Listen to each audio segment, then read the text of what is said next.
Pomej, the ice-cold inventor of Epsilon Eridani, Sherlock Holmes, The Galactic Cases, Episode 8, based on the characters created by Sir Arthur Conan Doyle. A Go audio production. Captain Decker paced nervously on the bridge of the Ultimo 1. His first officer, Tornot, seemed rather agitated as well, as he fidgeted with his silver uniform. "Might one inquire as to the reason for your rather agitated state of mind?" Sherlock Holmes ventured to ask. "We're expecting a distinguished visitor," Decker explained. "Admiral Schlierfaz will be gracing us with his presence shortly. He's rather a fussy chap." "Yes, exactly," Tornot agreed. "And sometimes even a bit rough. Better not give him any cause for complaints." Through the front window, all three of them could now see the approach of a mighty flagship of the Space Fleet Command. It bore the proud name Destroyer 1. Despite its enormous size, it was manoeuvrable enough to turn and dock with the airlock of Ultimo 1. He's coming, Tornot said with delight. "Who knows? Perhaps we'll receive a special assignment." "I wouldn't exactly be cheering about that," Decker admitted, "because such assignments often turn out to be, let's say, rather delicate." "Should I withdraw so you can speak with the Admiral alone?" asked Holmes. No, Decker hastened to say. "The Admiral is coming partly because of you, as he informed me." The lift door opened and a distinguished-looking, stately man in a gleaming uniform stepped onto the bridge. His face lay in the shadow of his broad headgear, from which only his shining eyes gleamed like small spotlights. Decker and Tornot immediately stood to attention and saluted, while Sherlock Holmes gave a slight bow. Among the uniformed officers, he felt somewhat out of place in his civilian suit with its green brocade tie. "At ease," ordered the Admiral, whereupon Decker and Tornot resumed acting largely normal, save for a lingering nervousness in the presence of a superior authority. "A warm welcome aboard, Admiral Schlierfaz," Decker greeted him and gestured towards Holmes. "This gentleman here is the famous detective from England whom you wished to see." "So you're the one? You've been described to me as an eccentric oddball from the past," the Admiral began, eyeing him sternly from head to toe. "I find that rather exaggerated," said Holmes, somewhat indignantly, raising his right eyebrow. "However, I cannot deny that I come from the past."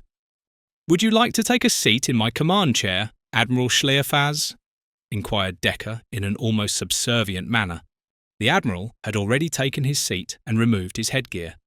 His hawk-like face with piercing steel-grey eyes seemed capable of putting any enemy to flight swiftly, even without the need for weapons. He continued speaking calmly to Holmes. "I'll get straight to the point, as my time is rather limited. You see, I'm so accustomed to commanding my people that I find it quite difficult to deal with civilians and strike the right tone." "Oh, don't worry about that on my account," Holmes reassured him. "I'm quite experienced in dealing with difficult people such as yourself." Decker and Tornot, who stood behind the Admiral, frantically signalled him to be quiet. "I wasn't referring to my tone with you, but rather the tone I must adopt when speaking to a lady," the Admiral clarified, somewhat irritably. "Oh, you're courting someone?" Holmes guessed. "When may we offer our congratulations?" "Not at all," Schlierfaz barked at him, whilst behind him Decker and Tornot were again making gestures meant to signal restraint. "The situation is that I must visit the wife of an inventor, whom I've heard is quite a vain and headstrong person." "Ah, and what matter requires you to call upon this lady?" At that moment, Dr. Watson came onto the bridge, recognised the tense situation, and wanted to turn back immediately. "Oh, do stay," called out the Admiral. "You are, after all, the constant companion of the detective here." "Yes, I am his personal physician, so to speak, Dr. Watson." He introduced himself with a slight bow. "I hope I'm not intruding."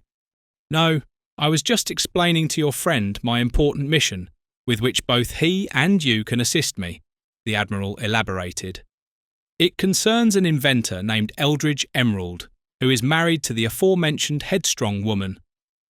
"What did he invent, then?" Holmes inquired curiously. "The UWNP? Sounds like a party running for a seat in the Galactic Union." Tornot blurted out behind the Admiral, before Decker stepped on his foot in punishment. Ow! Schlierfaz swung around energetically in his flexible command chair and snapped at him. But it's something completely non-political. That is, in the broader sense. It's actually an extremely efficient planetary defense wall. I can't quite picture what that means, Holmes admitted. The Admiral swung around again. It's a kilometre-long super-steel wall equipped with rocket launchers that orbits indestructibly around a planet to efficiently protect it from approaching enemies. That sounds rather warlike.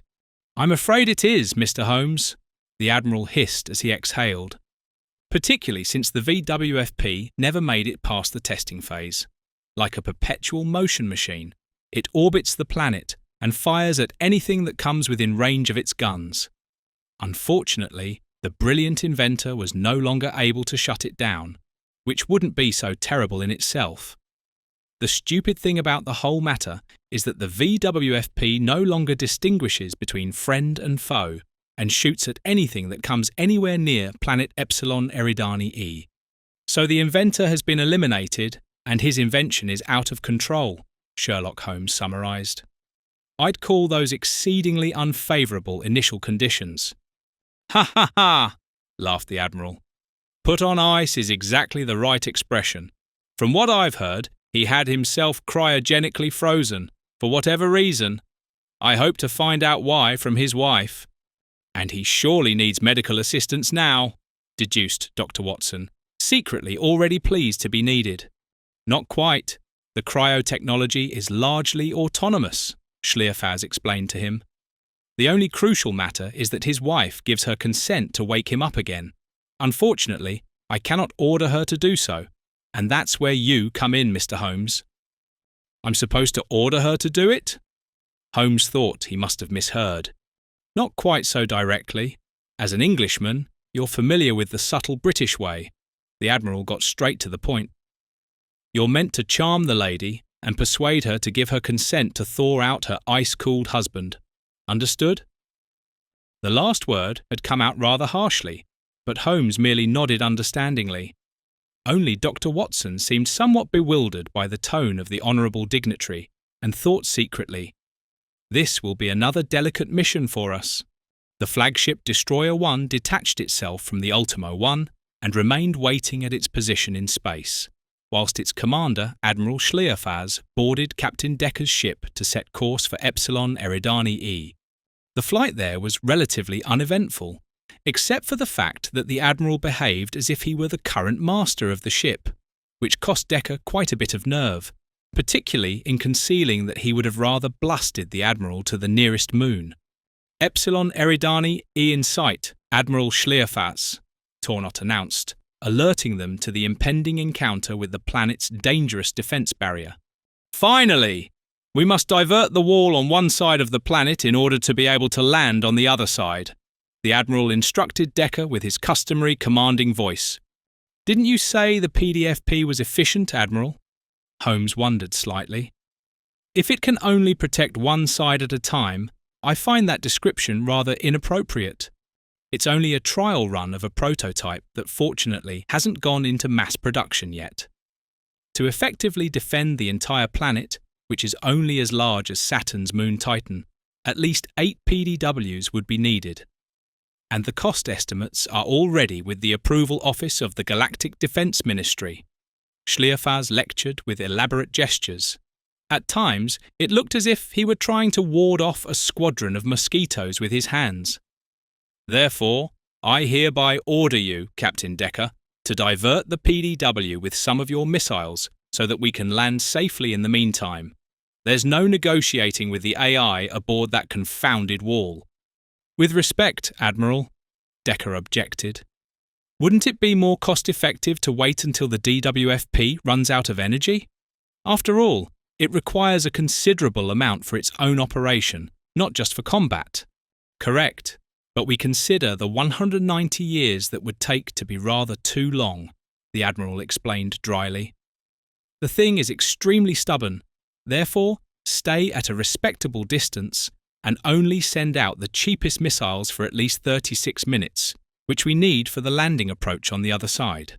Understood, Captain Decker? Yes, sir, Admiral. Right then, we shall board the landing craft to make a wide arc around to the back and land in the colony's capital, ordered Schlierfaz with an encouraging pat on Holmes's shoulder, which he acknowledged with a raise of his right eyebrow. Shortly after the shuttle carrying the Admiral, Sherlock Holmes and Dr. Watson had left the Ultimo 1. The proud spacecraft headed directly towards the planet Epsilon Eridani E, and from its orbit, the aforementioned VWFP moved into the intended course and sent out its first warning. Attention, attention! Change your course or you will be destroyed without mercy! Through the front window of his ship, Decker recognized the impressive construction, a massive steel wall equipped with rocket launchers and ready for destructive deployment at any moment. From a distance, Holmes and Dr. Watson also saw this war machine through the portholes of the ferry and feared the worst. I feel like I'm in a nutshell, Holmes complained. What if one of those launched missiles hits us? The Admiral looked stoically through the ferry's side porthole and waved dismissively. The VWFP is configured to always target the larger approaching vessel, so if any of us gets destroyed, it'll be Decker's ship. That would be such a shame, lamented Dr. Watson. I've grown quite comfortable aboard the Ultimo 1.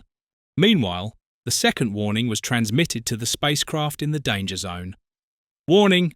Turn back, or face complete destruction without mercy. Let's start with the cheap Stinger missiles. Send 3 of those things straight away, Tornot, commanded Decker. Aye, aye, sir, confirmed the first officer, and initiated the launch. The rockets silently shot out from Ultimo 1's tubes and were silently destroyed in space at close range by 3 rockets likewise dispatched by the VWFP. However, bright flashes appeared at the points of impact. That must look like visible fireworks from the planet's night side, Tornot said with delight. We must fall back. The range of their projectiles seems rather extensive, Decker sensed. Retreat!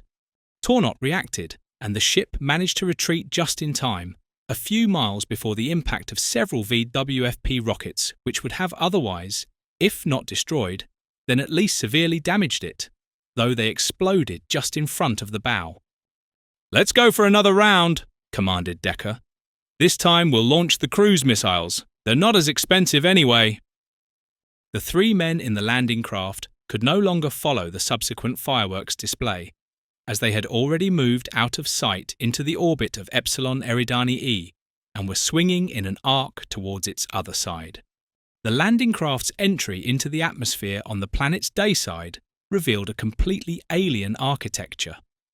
On the surface of Epsilon Eridani E stood numerous pyramids balanced on their truncated points, with their base surfaces now serving as roofs where flying discs and landing craft could touch down. A very peculiar design for residential buildings, Holmes criticised. So much wider at the top than at the bottom. Yet incredibly practical, remarked the Admiral. When strolling through the streets, one stays dry in the rain. For that purpose, we always use umbrellas in London, Dr. Watson remarked. Without addressing that, Schlierfaz gushed. The city of Elysia is a true paradise. The people are friendly, the animals non-poisonous, crime is unheard of, and the climate is pleasant. The landing craft touched down gently on one of the larger inverted pyramids. Upon disembarking, the visitors felt a crisp temperature of 15 degrees Celsius in the dawn light. Via an escalator, they descended into the cosily furnished centre of the inverted pyramid with its triangular windows. The furniture and carpets looked rather old-fashioned, not to say stuffy, for an inventor's living quarters. In the middle of the spacious room stood a young, somewhat plump woman with Titian red hair that cascaded well past her blue frilly blouse. Skin-tight black trousers made her sturdy legs appear somewhat slimmer. She was bobbing up and down on one of her feet, clad in red high heels, suggesting either impatience or reluctance about the announced visit. The 3 men lined up in front of her, stopping 2 meters away from the enchanting inventor's wife, and caught a whiff of heavy perfume that nearly took their breath away. Mrs. Emerald, the Admiral greeted her, tipping his impressive headgear with a forced grin. "With your fiery charm, you could heat the entire house. Your husband must be melting already." Sherlock Holmes closed his eyes at this feeble attempt at a compliment, whilst Dr. Watson rolled his. Mrs. Emerald didn't show the slightest hint of a smile, and replied coolly, "I regret to say he set the apparatus to keep himself on ice undisturbed for the next 10 years, so he can reduce the age gap between us to just 25 years. He reckons I'd be too much for him otherwise." "Yes," Schlierfaz nodded reverently. "That makes sense to me." A pause of silence ensued, which slowly threatened to become awkward. "Ahem!" Holmes cleared his throat discreetly and whispered to Schlierfaz. "Introduction." "Ah, yes," remembered the Admiral. "May I introduce Mr. Holmes and Dr. Watson from the 19th century? I thought you might find them quite amusing." "Enchanted, Lady Emerald." Holmes bowed gallantly before her. "We are delighted to make the acquaintance of an inventor's wife who has surely been an inspiration to her cool-headed husband." "Oh yes, one can certainly say that," she hastened to agree with the praise. Dr. Watson also bowed and remarked, "What a pleasure it is for me to meet you as well, and your perfume reminds me of an idyllic night in Egypt, which I had to spend in the presence of a dancer some time ago. Purely professional, of course, as a doctor, but the lady had an asthma attack. You see, what happened was—" "Yes, yes," interrupted the Admiral. "We haven't come here to refresh your memories, Doctor. I rather suspect you wish to speak with my husband." Mrs. Emerald glanced uncertainly from one to the other. "And your charming advances seem aimed at persuading me to allow you to interrupt his frozen state." With exquisite politeness and another attempt at charm, Holmes came to the crux of the matter.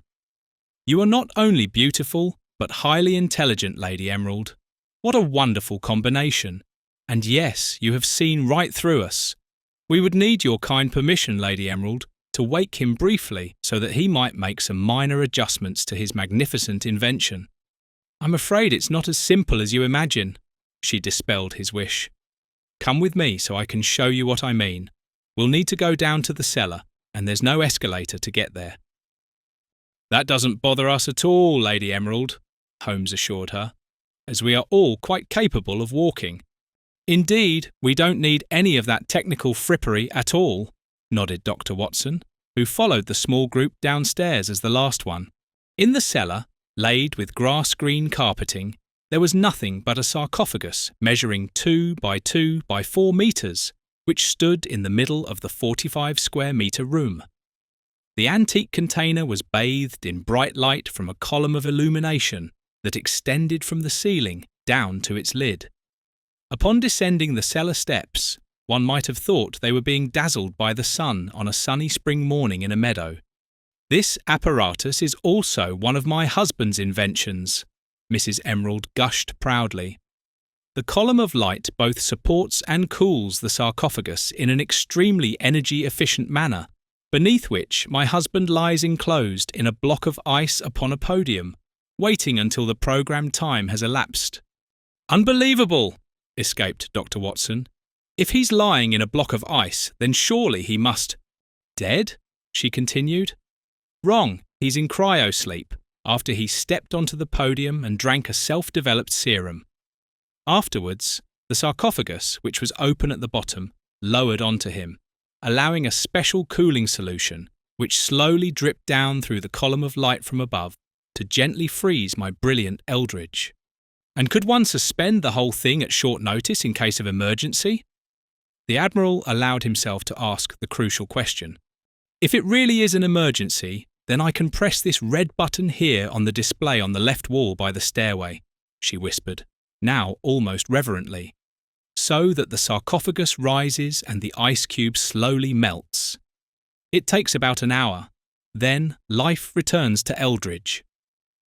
"Then I must ask you to do it now. After all, the VWFP cannot pointlessly orbit Epsilon Eridani A for 190 years, requested Schlierfaz, who was visibly uncomfortable having to ask for anything. "Very well then, on your responsibility," she finally agreed and climbed up one step. "But I must warn you, Admiral, My husband can become absolutely furious when things don't go according to his plans. I take full responsibility, Mrs. Emerald, Schlierfaz promised her, and clicked his heels together. It's truly urgent. We don't want to wait until we all turn black. The sarcophagus rose from its pedestal after the button was pressed, and a surge of water poured into the cellar room, soaking everyone standing there up to their knees before draining away through a grating. On the pedestal lay a completely blackened corpse. Ah! With a primal scream, the beauty, who had suddenly become a widow, slowly fainted onto the steps. Dr. Watson was unfortunately unable to catch her, and looked anxiously at Holmes, whose gaze had been captured by the blackened, burnt corpse. It appears the newly minted widow is rather overwhelmed by the situation, Schlierfaz commented dryly.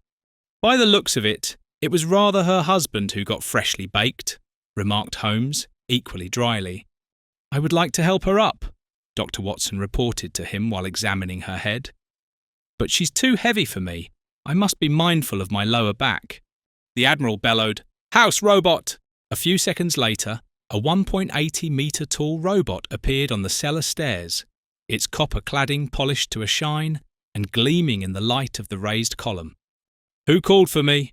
Please identify yourself, otherwise I shall have to call the police robots, it squeaked. I am Admiral Schlierfaz from Space Fleet Command. Your mistress urgently needs help, so carry her carefully to her bedroom, and be quick about it. Chop chop. I regret, Admiral Schlierfaz, replied the house robot in a squeaky voice, but I do not take orders from persons who don't belong to this household, regardless of whether they hold a rank or not. Blimey, unbelievable, this has never happened to me before, fumed the Admiral, as a vein bulged at his right temple. I'd love nothing more than to dismantle this tin man into his component parts right now. Calm down, Admiral, Sherlock Holmes advised him. This machine is merely following its programmed instructions. The Admiral bent down to the unconscious lady and gently patted her face to bring her back to consciousness. I must urgently request that you refrain from striking my mistress, Admiral, or I shall be forced to summon the police robots, the household robot informed him. Shut your mouth, Schlierfaz snapped at him angrily. Oh, what has happened? Asked the beauty who had regained consciousness, running her hand across her forehead. Lady Emerald, you've suffered from shock. Please ask your robot to take you to bed. We'll take care of everything necessary here, Dr. Watson explained to her as gently as possible. Oh dear, carry me upstairs, Robbie, she commanded the copper man, who immediately lifted her gently and marched up the stairs with her. I registered 3 unknown persons in your presence. Shall I call the police robots? He inquired on the way upstairs. No, don't bother. Just get me quickly to bed and help me out of these wet trousers, she instructed him. What happened here? Schlierfaz asked himself while scratching his broad chin, whereupon he immediately provided himself with the likely answer. I can only imagine that the good man must have made a mistake when setting the temperature. I strongly doubt that, Holmes objected. The man has been a successful inventor for most of his life. He would hardly have made a mistake with such an important apparatus. Rather, I suspect that someone must have tampered with the thermostat after he was successfully frozen. Yes, that could well have been the case, Schlierfaz agreed. For in that state, he was completely helpless. Holmes nodded thoughtfully. So we are in agreement. This is the first criminal act in Elysia, murder. Then we should find fingerprints on the display, Dr. Watson hoped. I'm afraid I have to disappoint you. Schlierfaz dispelled his hope. These things are self-cleaning. That's the downside of such a spick-and-span household. We'll have to catch the culprit by other means. For that, I am even better suited than being charming with ladies, Holmes boasted, puffing out his chest. Do leave the investigations regarding this matter to me, my dear Admiral.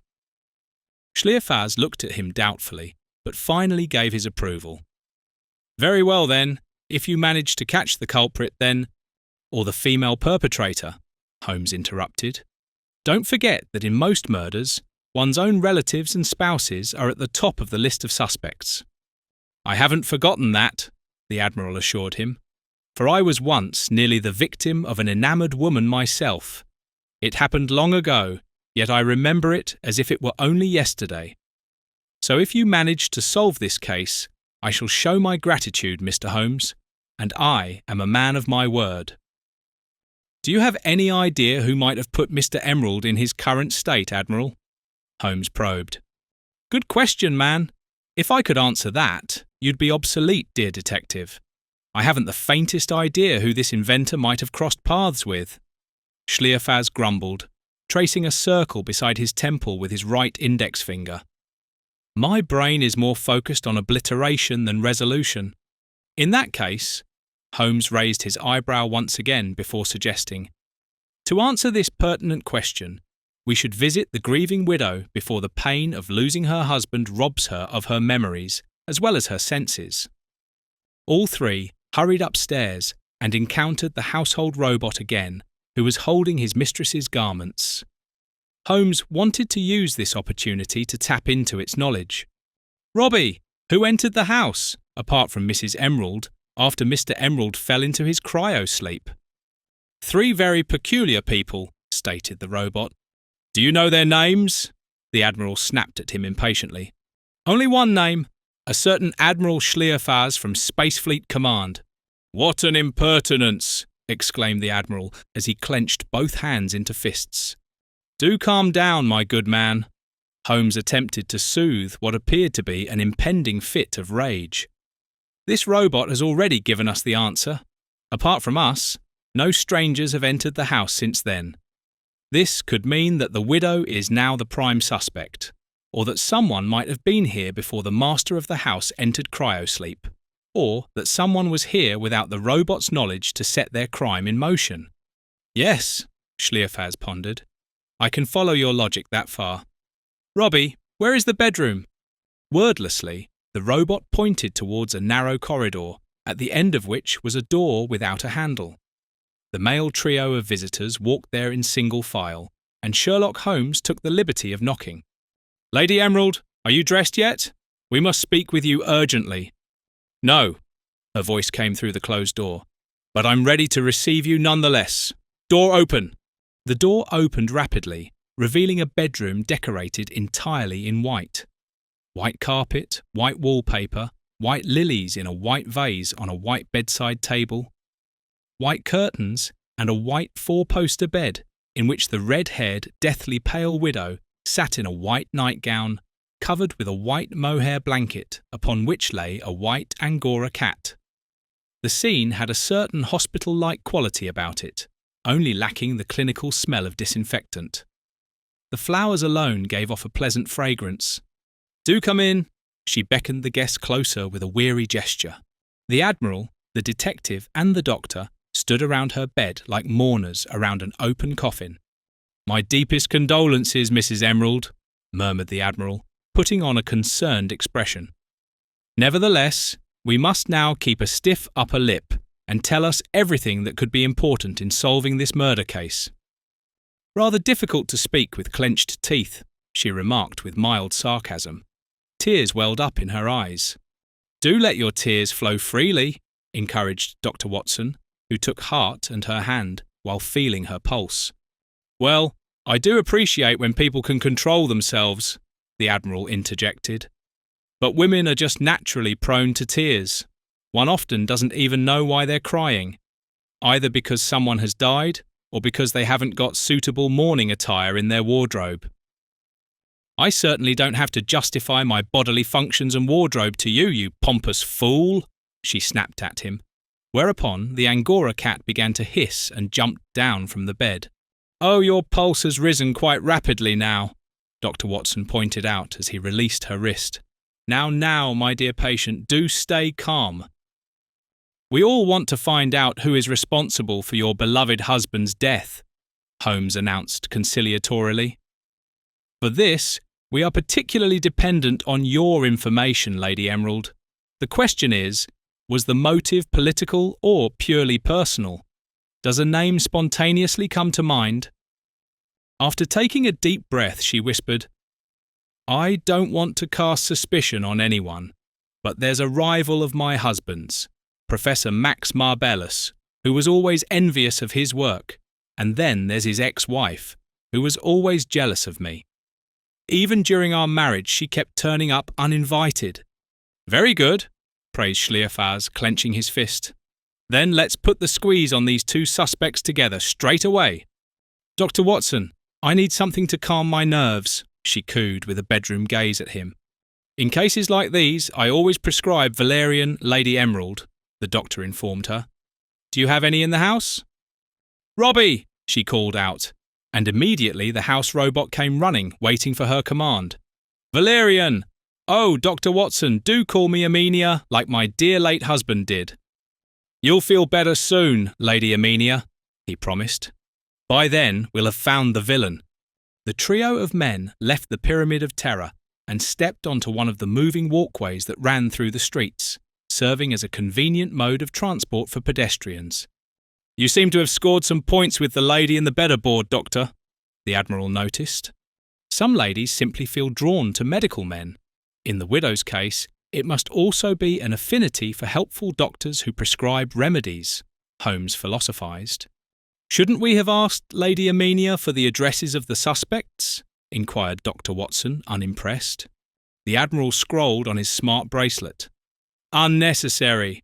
I have all the data we need right here, including the curriculum vitae of our burnt genius. His ex-wife's name is Emelinda Emerald, and she lives just 5 streets away from him. With folded arms, Holmes stood on the treadmill, peering over Schlierfaz's shoulder, and asked, Can a stranger gain unseen access to a house where a robot immediately threatens to call the police? For someone who can manipulate a thermostat, a simple household robot shouldn't pose a problem, but I'll tap into the police computer to check the past few days, just to be sure, the Admiral announced, whilst tapping away at his wrist device. No entries for the inventor's address. As I said, crime was unknown here. Then I suppose we'll have to interview the ex-wife, Dr. Watson shrugged. Indeed, confirmed the Admiral. Cherchez la femme, as the French are wont to say. At any rate, I won't let myself be ensnared by the charms of these human females anymore. Have you had such bad experiences, Admiral? Inquired Holmes, while making an effort to put on a sympathetic face.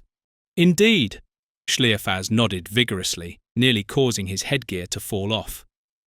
My worst battle was fought as a young soldier against a woman mad with love.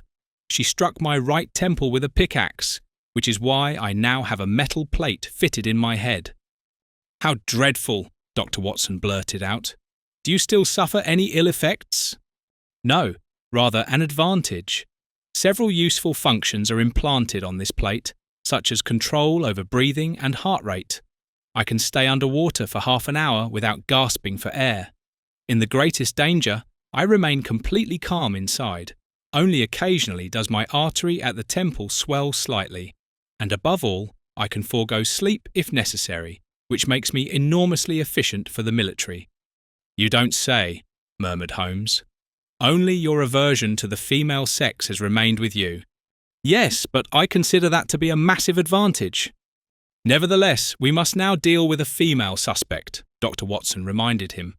Unfortunately, Schlierfaz grumbled, pulling a face.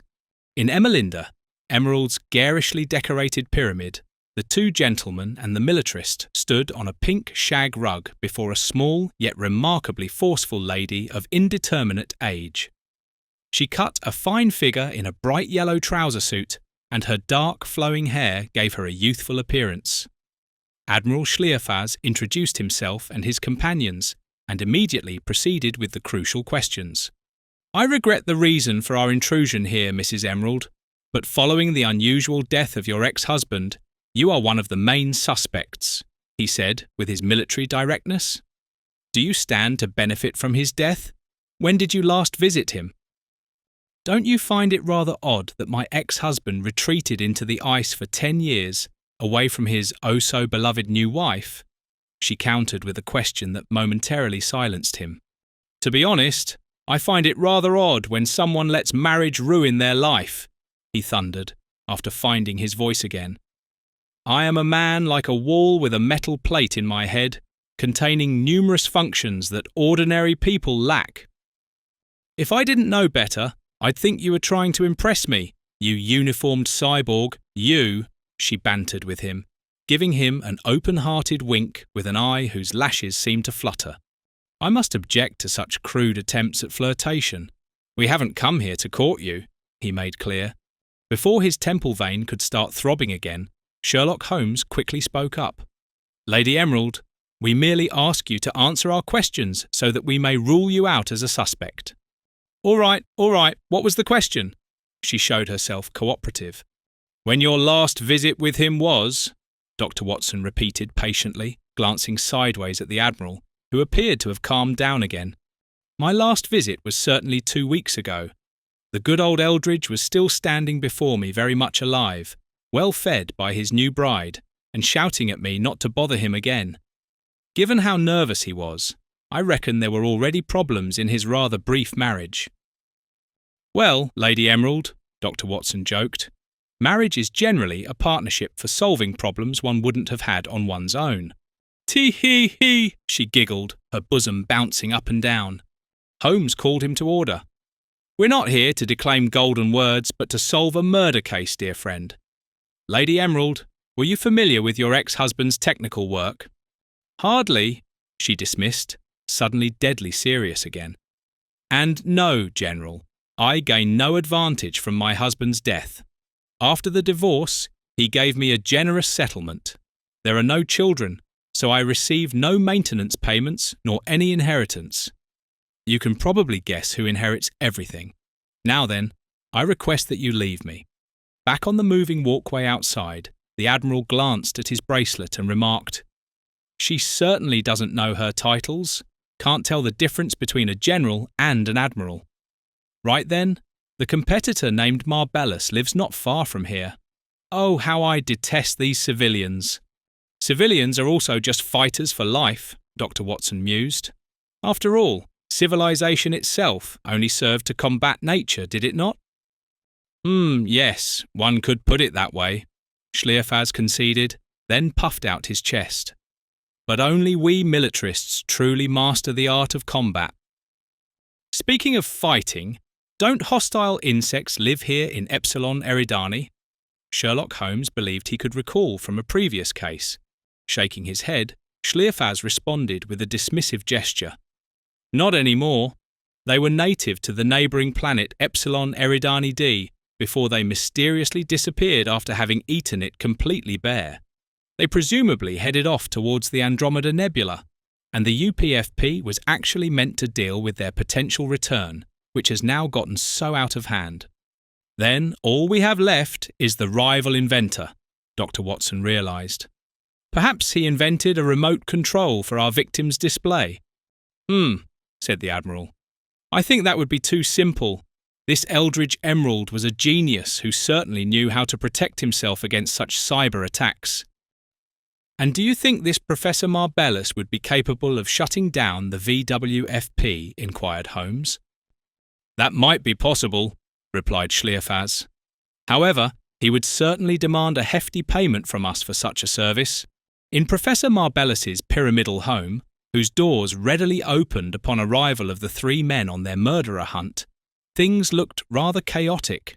Several books had been removed from a shelf and lay spread open on the spotless marble floor amongst various technical devices whose purpose would have been incomprehensible to the uninitiated observer. Professor Marbellus, called out the Admiral, kicking one of the devices with his foot, whereupon it began to move and crawl away. At least this place looks like work is being done. Or like a break-in, Holmes objected, though crime is supposedly unheard of here. House robots! Bellowed Schlierfaz, but none came forth. Instead, a tall man with a bandaged face approached them. Welcome to my humble abode. What can I do for you? Have you had an accident? Inquired the Admiral, before stating the reason for the visit. Your entire head is wrapped up like a mummy's. Quite fitting for such a dwelling. No, I decided to have facial surgery as I was no longer satisfied with my outdated features, admitted Professor Marbellus. Now, to what do I owe the honour of your esteemed visit? We're here regarding a rather unpleasant matter. Schlierfaz began, introduced the English gentleman, and briefly explained the circumstances. How dreadful! Although we didn't get along, I deeply regret losing Eldridge Emerald, a colleague of equal standing. As he made this confession, he nervously touched the bandages on his face, from which two slightly inflamed eyes peered out. Have you gained weight, Professor? Sherlock Holmes's scrutinizing gaze did not miss that Max Marvellous's anthracite-coloured suit was tight around the middle. What? Yes, you've noticed correctly, Mr. Holmes.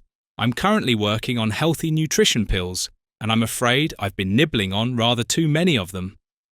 Awkwardly, as he spoke, he attempted to fasten his gaping suit jacket, but to no avail. The shirt buttons, too, threatened to pop from their buttonholes at any moment. Well, never mind. I can always invent a diet powder later. Don't you have a domestic robot to tidy up a bit? Snapped the Admiral, who was naturally accustomed to military formations. Yes, but it's currently undergoing maintenance, the Professor informed him. I can't afford a replacement since all my capital is tied up in my yet-to-be-perfected inventions. Or would you like to make me an offer I can't refuse? Let's return to the actual reason for our visit. When did you last see Mr. Emerald, Professor Marvellous? Holmes wanted to know. That was quite a while ago, about a week or so.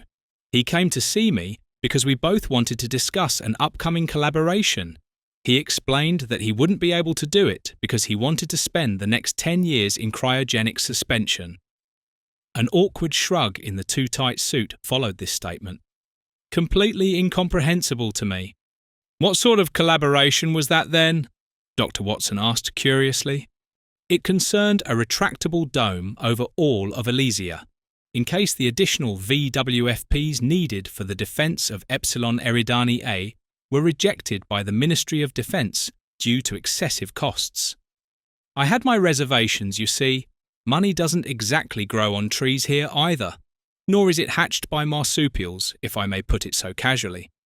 Do you know why your competitor didn't want to wait for this decision before going into cryo-sleep, as you so eloquently put it? Holmes probed. Yes, my colleague told me he urgently needed a break from his increasingly stressful life. I'm thankful to live here all alone, without the stress of dealing with two women at once. But I suppose that doesn't interest you. If I may ask, why did you want to visit him? The Admiral reluctantly revealed the truth. Because his brilliant invention, the VWFP, cannot be switched off and doesn't distinguish between friend and foe. I saw that coming, but nobody listened to me, he burst out. I sent several warning emails to the Ministry of Defence straight away. All of them remained unanswered. Yes, yes, yes. The Admiral placated him with dismissive hand gestures. Who could have had an interest in the demise of your competitor, or colleague, as you referred to him earlier? Just give me some names. Indecisively, the Professor paced back and forth, picked up one of the books lying around, closed it, and then remarked in a seemingly casual tone, There was once an employee of his who applied for a position with me after being sacked by him. Wait, what was that chap's name again? Ah, yes, now I remember. Ubleis. Meinhard Ubleis. That's truly all I know. If you'll excuse me now, I have so much work to do. As you can see for yourself. Disappointed, they left the Professor's house and made their way to the aforementioned Meinhard Ubleis, whose address the Admiral also found on his bracelet. This Ubleis lives on the outskirts of town. We'd best take the bus. But first, we should have a little something to eat to keep our strength up.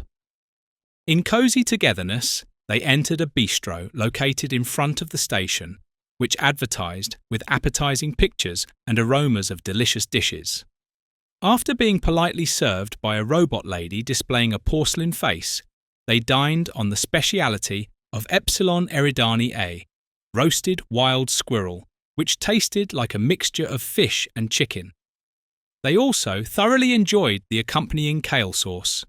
Thus fortified, they could board the bus, which was occupied by only a few other passengers besides themselves. At the edge of the city, a veritable pyramid settlement loomed, built so tightly that not a single drop of rain could reach the pavement. The temperature had risen to 20 degrees Celsius with the ascent of the central star. A few minutes later, they stood in front of Meinhard Ubleis's flat, who opened the door wearing a grey dressing gown that must have once been white, his rather pale face framed by dishevelled blonde hair. With half-closed eyelids, he invited his 3 guests inside and collapsed onto a threadbare sofa of indeterminate colour. The entire flat looked worn out and shabby.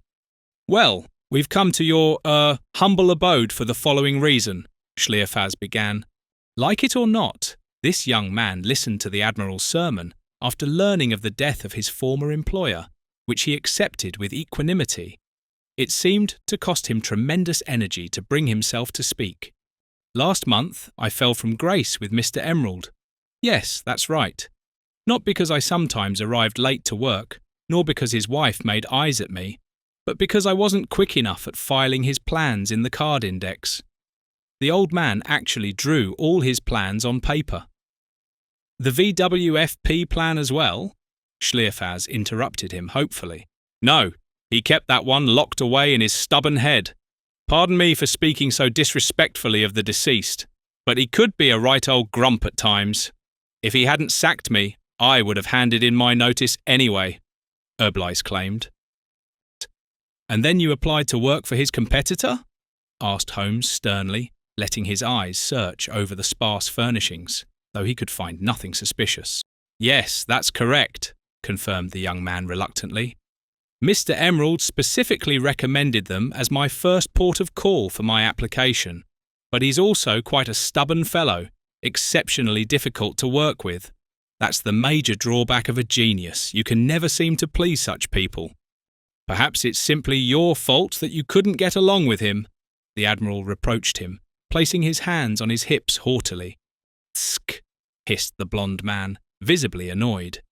"You, in your gleaming uniform, which practically blinds me, are talking like one of those Greek gods who contemplate how to erase the world as quickly as possible after humanity has proven itself not worthy enough." "Nonsense!" Schlierfaz scoffed and clapped his hands. "Where are you working at the moment, Mr. Ubleis?" inquired Dr. Watson sympathetically, who found the young man appeared ill and irritable. "I'm retraining as a robot substitute. Yes, such a thing exists, as some people don't always want to be served by emotionless robots. The training lasts all day and half the night. That's why I'm still a bit tired. Anything else?" He looked grimly from one to the other. "No, I believe we have our information. Good day," said Holmes, who whispered to the Admiral at the Pyramid's exit. "The lad is so physically exhausted that I don't think him capable of murder, especially not such a cunning one." The pale lad seems completely unsuitable for the military as well," Schlierfaz stated. "A right wimp, if you ask me. He's not cut from the cloth that heroes are made of." Once again, Holmes raised his eyebrow. "My dear Admiral, the military has no need for wooden heroes either." All 3 of them took the bus back to their starting point, to the grieving widow. "Terribly annoying that this manoeuvre hasn't got us anywhere," thundered the Admiral on the travelator for the last stretch of the way, striking his flat palm with his fist. "These civilians have no respect for a uniform anymore either. Actually, I found all the answers we received quite understandable," Holmes pondered, whilst massaging the bridge of his nose. "The solution to the case seems to be right in front of me somehow, yet I still cannot see it clearly." "Oh, really? Then perhaps you shouldn't pursue a military career," Schlierfaz warned him, "because I always need to see everything crystal clear that lies before me." Upon their arrival at the widow's house, the loyal Robbie escorted them to the bedroom. "My mistress became very ill after I brought her the medicine that you recommended, Dr. Watson," he scolded in a squeaky voice. "Oh, can't imagine that at all," stammered the doctor, visibly embarrassed. "Have patience, house robot," Schlierfaz advised him. "The doctor is from the 19th century, after all." "Then he should go for a refresher course," squeaked Robbie, who was escorting the guests to his mistress's bedroom. Hardly had the bedroom door opened when her torrent of complaints poured over him. "With you as a doctor, one doesn't even need an illness anymore," she grumbled irritably. But, my dear Lady Amelia, every doctor is only human and can occasionally make mistakes in their treatment, defended Dr. Watson, who found the whole affair extremely embarrassing.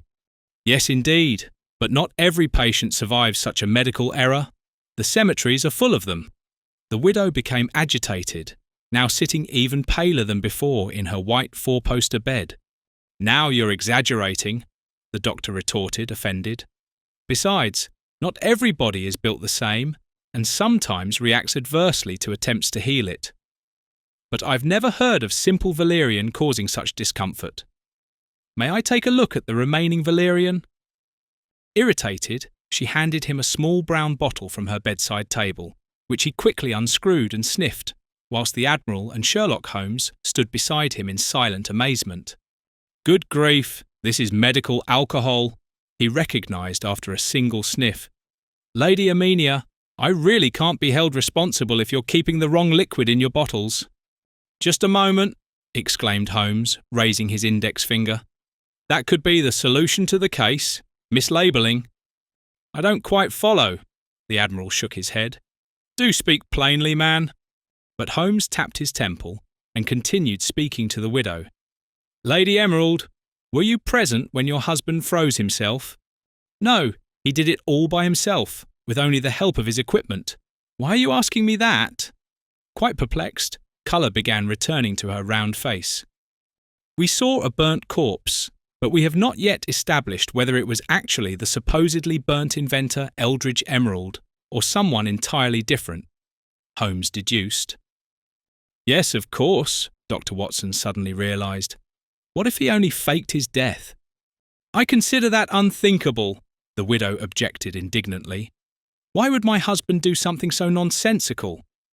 You did mention that he was overwhelmed by you, Holmes recalled, and that his ex-wife paid him an unwanted visit. But he would never, for that reason. She left the sentence unfinished, her jaw dropping. Become a murderer? Holmes finished the sentence. For he had to leave a corpse in his place. He might have even assumed that person's identity, and I have an inkling whose identity that might have been. Well, which one then? Pressed the Admiral impatiently. The competitors, Dr. Watson suddenly realised with dawning comprehension. For the competitor had wisely kept his face hidden from us. Aha! So that's why the suit was far too tight on him, the Admiral finally realised. After all, he's also an inventor like the victim, and can now simply continue his work, and he's brilliant at inventing excuses too, Holmes noted. That shows how quickly he had an excuse ready for his portly figure. Right then, chop chop, back to that chap who presented himself to us as Professor Marvellous, ordered the Admiral, who was in his element being able to command again. They found the fake professor in front of the bookshelf, where he was putting the books back in order. Without further ado, the enraged Admiral ripped the bandages from his face. Well, who do we have here, if it isn't Mr. Emerald? Embarrassed, the court man looked at the floor. How could you do such a thing? Dr. Watson asked him with a gloomy expression. Are you not ashamed to act so cold-bloodedly with such a charming wife? You have no idea, lamented Eldridge Emerald, wringing his hands. I couldn't take it any more. My new wife constantly wanted something from me, day and night. Though I'm still quite spry, I'm unfortunately not as young as I used to be. And then there was my ex-wife, who kept coming at me with accusations, and finally my competitor, who constantly antagonized me and tried to sabotage my invention by sending countless emails to the Ministry of Defence about the enormous costs.